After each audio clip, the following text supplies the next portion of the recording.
Good morning. My name is Deborah. This week we are studying the fruit of the Spirit, goodness. Today we're looking at goodness in the context of evil and wrongdoing.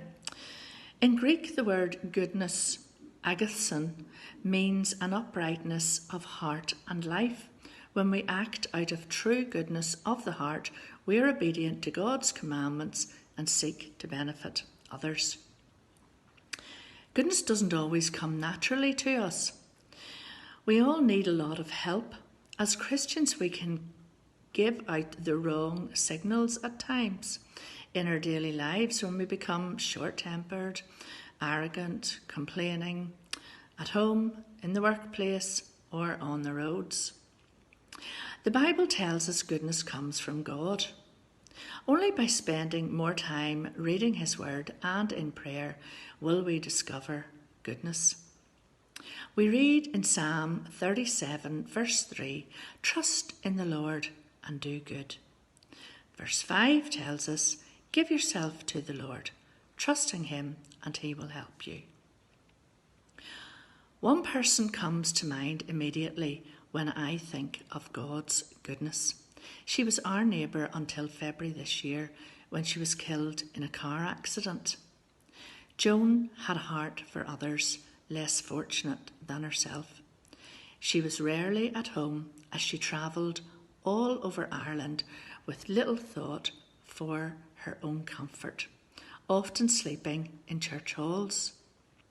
The car was packed with clothes, Christian literature and everything she could find to help families who were struggling with life.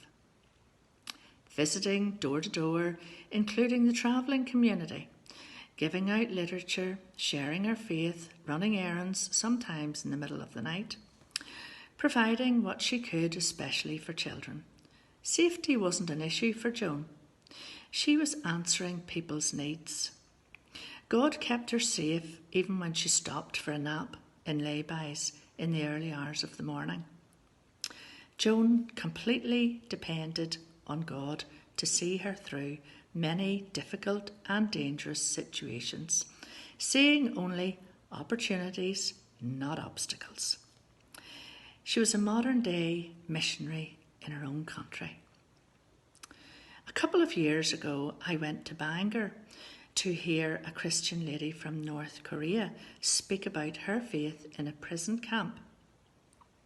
She explained how they had prayer meetings and praise in the toilets. The toilets were so dirty and smelly, guards wouldn't go into them. This lady was supported by an organisation called Open Doors, who support persecuted Christians throughout the world in many different ways, in spite of oppression, fear, and violence.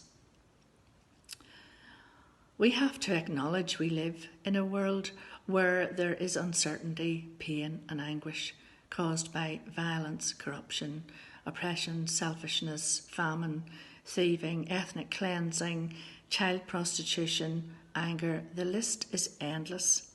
And at times, it seems to go unpunished.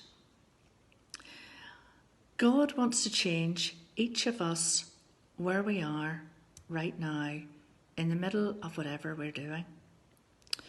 In the Bible, Zacchaeus was collecting tax when Jesus told him he was coming to his home. The change in his life was immediate. He gave back so much more than he had taken. Psalm 37 verse 7 tells us, "Be patient and wait for the Lord to act. Don't be worried about those who prosper or those who succeed in their evil plans." Finally, we are asked in Hebrews chapter 13 to remember those who are suffering, those in prison, to be bold in our faith and to do good to help one another. Thank you for listening. Have a good day.